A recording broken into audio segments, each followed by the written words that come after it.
Now I'm going for the next topic, that is the natural selection.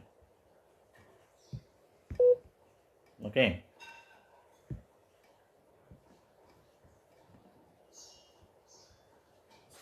natural selection. So today we'll complete the natural selection also. So what is natural selection means? It is the driving force of organic evolution. The driving force of organic evolution is natural selection. Okay. Then what is the unit of natural selection? If you see, the unit of natural selection is population. The unit of natural selection is population. Okay. Then types of natural selection. If you see the types of natural selection, how many types of natural selections are there? There are three types. Basically, there are three types of natural selections. The first one is a stabilizing selection. So making the population stable. Okay.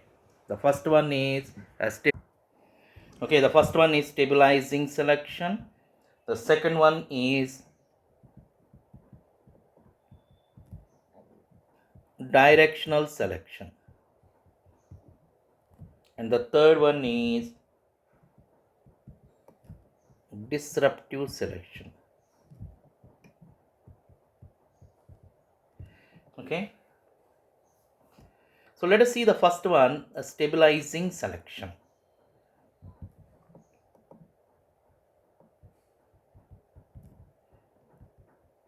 So what is stabilizing selection?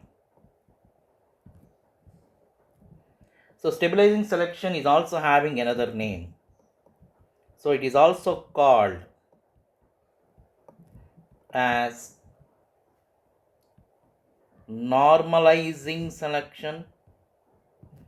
So another name for the stabilizing selection is normalizing selection or centripetal selection. On these you will get questions in NEET also. Okay. Stabilizing selection is otherwise called as normalizing selection or centripetal selection. When does this selection operates? It operates in stable environment. Okay, this type of selection operates in stable environment.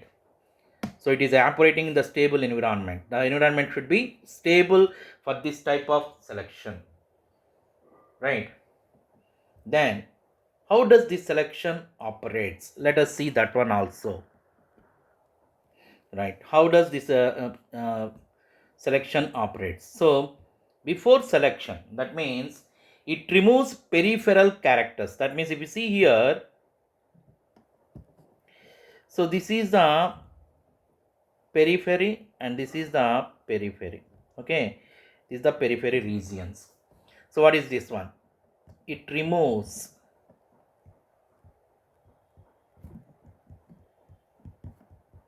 peripheral characters or phenotypic characters from both ends. Okay, so it is removing peripheral characters or phenotypic characters from both ends, extremes of both ends. So this is one extreme end, this is another extreme end. Then it preserves mean character, that means average character or average phenotype.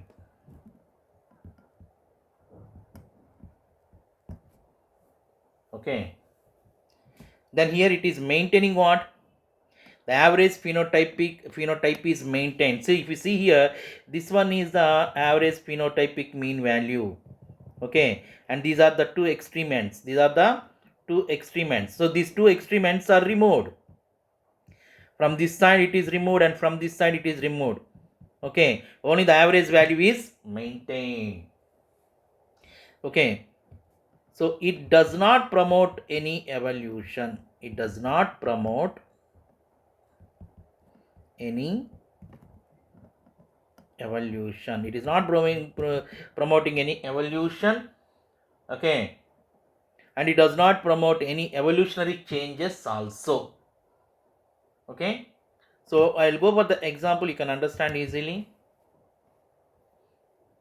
So mean weight will say weight of newborn babies in England. Let us see.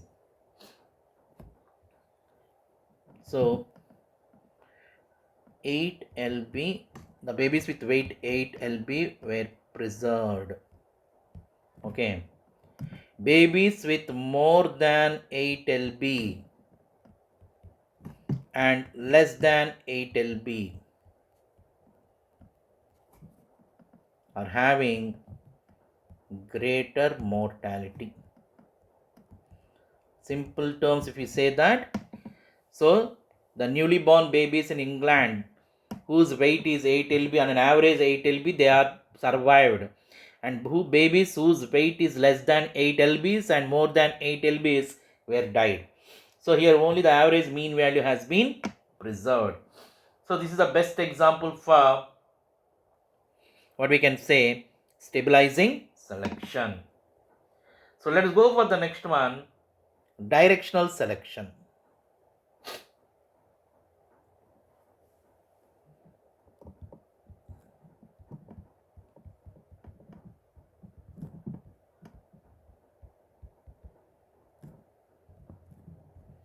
Directional selections. So directional selection operates in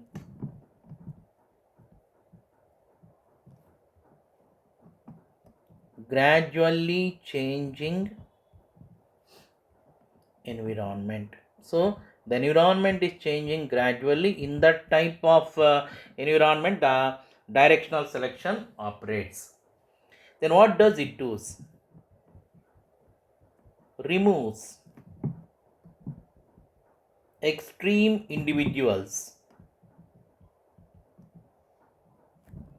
from one end only. So in the previous case, if you see stabilized selections, extreme individuals are removed from both the ends. But in this case of directional selection, extreme individuals are removed only from one end. Then what about the average value or mean value or mean character is always shifting to other end. Okay, the mean value is always shifting to other end. So let us go for this one as a diagrammatic. So let us see the diagrammatic or graphical representation. So this is a graphical representation. So if you see, this one is the original population. So this one is the original population. Okay, in this original population, the extreme individuals are removed from this end. Okay, they are removed from this end, and the average mean value shifting towards this end. Shifting towards this end. So the mean character is shifting to the other end. Okay, let us see the examples for this one. Example, elongation of neck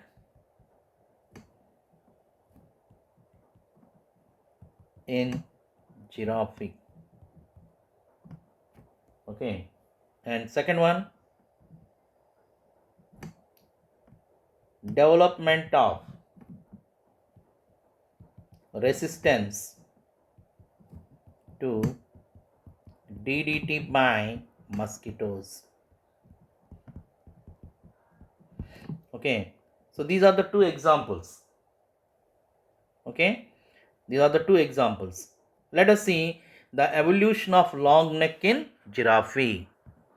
So you can see the diagrammatic representation here. Evolution of long neck in giraffe is having two selections. So what are the two selections? Let us see. Okay. So it is having two selections means, let us see this one. This is directional selection. Okay. And this one is stabilizing selection.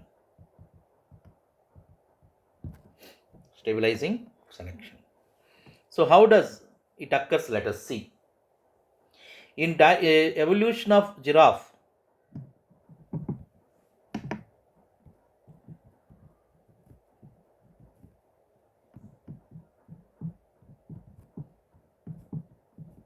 is having two selections, I told.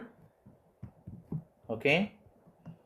So generally, before going to explaining about these two selections, let us see the diagrammatic representation.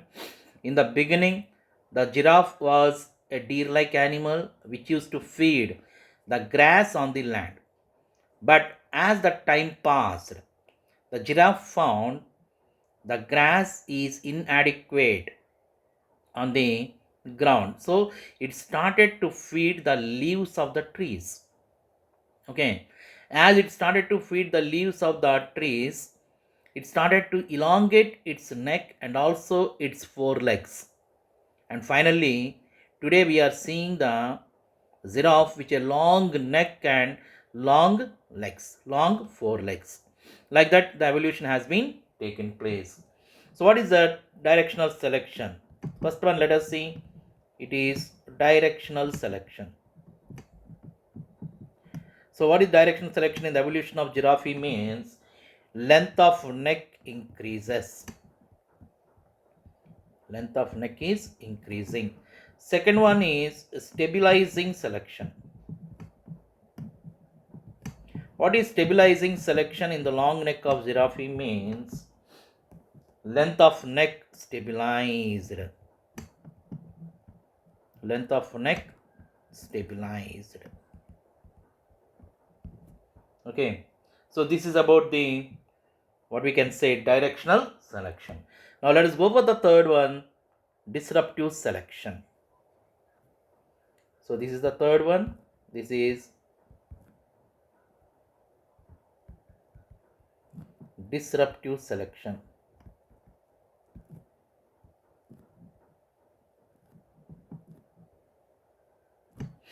Disruptive selection. So disruptive selection is also called as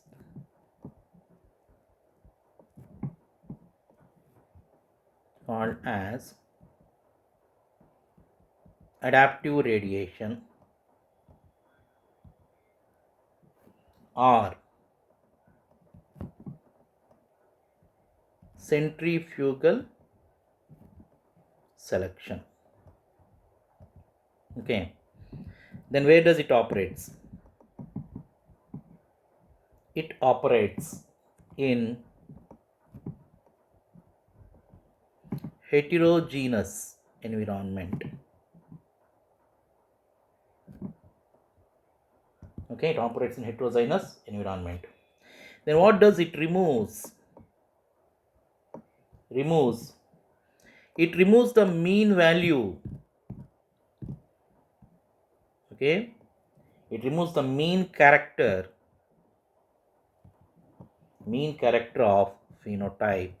That means it is removing the average value of the phenotype. Okay, then preserves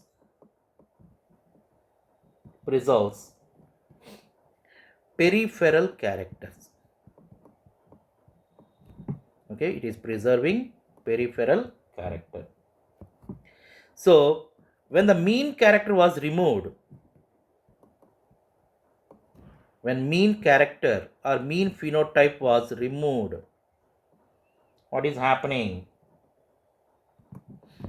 Population splits into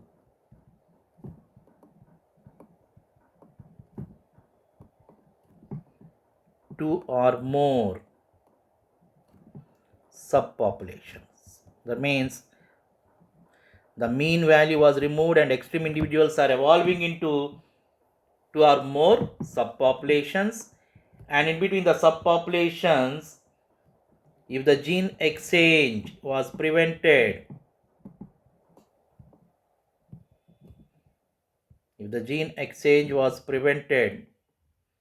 what is happening in the subpopulation? If gene exchange was prevented, subpopulation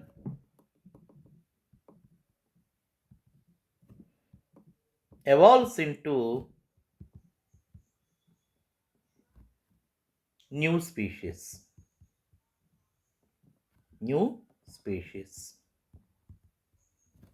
Okay, so yeah, the subpopulation evolves into new species. Okay, now if you see here, I'm taking the mean value. This is the mean value. Okay, this is the mean value, and these are extreme individuals. This is one extreme individual, this is extreme individual 2. Okay, I'm taking human population here. Human population, those are having a height of, imagine that they are having a height of 2 feet. Here the human population is having a height of 10 feet, and here the average mean value is around 5.6 feet. Okay, now which are removed here? In this type of disruptive selection, the 5.6 mean value was removed. Okay, then which are preserved? Which are preserved means, if you see the graphical representation again, the preserved one will be like this.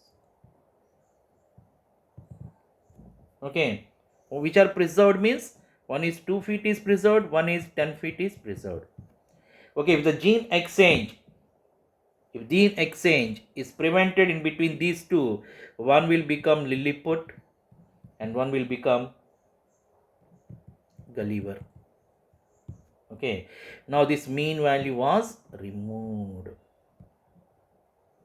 If the gene flow is stopped in between these two, then they evolve into new population. So what are the examples of this one? If you take the examples, the peppered moth. So we have explained this one in the Biston Bettleria. So this is of two types. One is white winged, one is black winged. Okay, in between these two there is a brown winged one that was removed.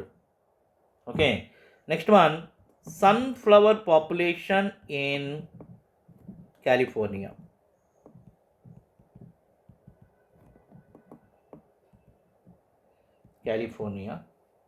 And the sunflower population is, some are adapted to grow